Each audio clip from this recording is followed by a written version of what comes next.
सुनहरे गेहूं के एक विशाल खेत में, जहां सूरज अपनी कोमल किरणों से धरती को चूम रहा था, एक शानदार हाथी एली खड़ी थी। उसकी मजबूत बुद्धिमान आंखें डूबते सूरज की गर्म रोशनी में चमक रही थीं, जब वह किसान जो के साथ कंधे से कंधा मिलाकर काम कर रही थी।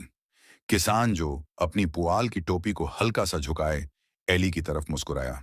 वह हैरान था कि कैसे वह अपनी लंबी, लचीली सूंड से कुशलता से सुनहरी गेहूं की बालियों को काट रही थी। तुम बहुत शानदार काम कर रही हो एली, उसने कहा, और दोनों ने मिलकर खेत की भरपूर फसल काटी। अपनी सूंड की हर सुंदर हरकत के साथ एली गेहूं के गट्ठे बांधती गई, उन्हें खूबसूरती से ढेर में जमा रही थी। उसके साथ उसके दो शरारती बच्चे, पिप और पीनट, भी खेलते कूदते मदद कर रहे थे। ये छोटे हाथी अपनी छोटी और जिज्ञासु सूंडों से अपनी मां की नकल करने की कोशिश कर रहे थे।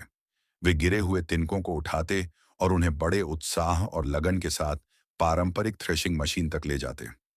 पास ही थ्रेशिंग मशीन गड़गड़ाने लगी। उसकी गूंज शांत खेतों में फैल गई। यह एक पुराना साथी था, जो कई मौसमों से किसान जो और उसके पशुओं की मदद कर रहा था। जैसे ही मशीन ने तेजी से घूमना शुरू किया, इसने अनाज को भूसे से अलग कर दिया। एली और उसके बच्चे पास खड़े होकर दिलचस्पी से देख रहे थे। उनके बड़े कान हल्की हवा में फड़फड़ा रहे थे, जैसे वे इस जादुई परिवर्तन का इंतजार कर रहे हों।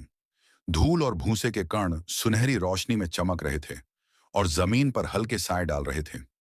जैसे ही अनाज भारी बोरियों में गिरने लगा, जो भोजन और समृद्धि का प्रतीक था, वातावरण एक शांत और दिल को छू लेने वाला दृश्य बन गया। यह दृश्य प्रकृति और मानव के बीच सुंदर सामंजस्य को दर्शा रहा था। एक हाथी और एक किसान, पारंपरिक खेती की शांत भव्यता में एकता की तस्वीर। जैसे ही संध्या ढली, एली, पिप और पीनट अपने घर की ओर चल दिए। उनकी परछाइयां चमकते आकाश के खिलाफ एक खूबसूरत अंत पेश कर रही थीं। किसान जो ने हाथ हिलाकर विदाई दी, फसल से प्रसन्न और उन दोस्तों का आभारी था, जिन्होंने गांव को खुशहाल और भोजन से भरपूर रखने में मदद की।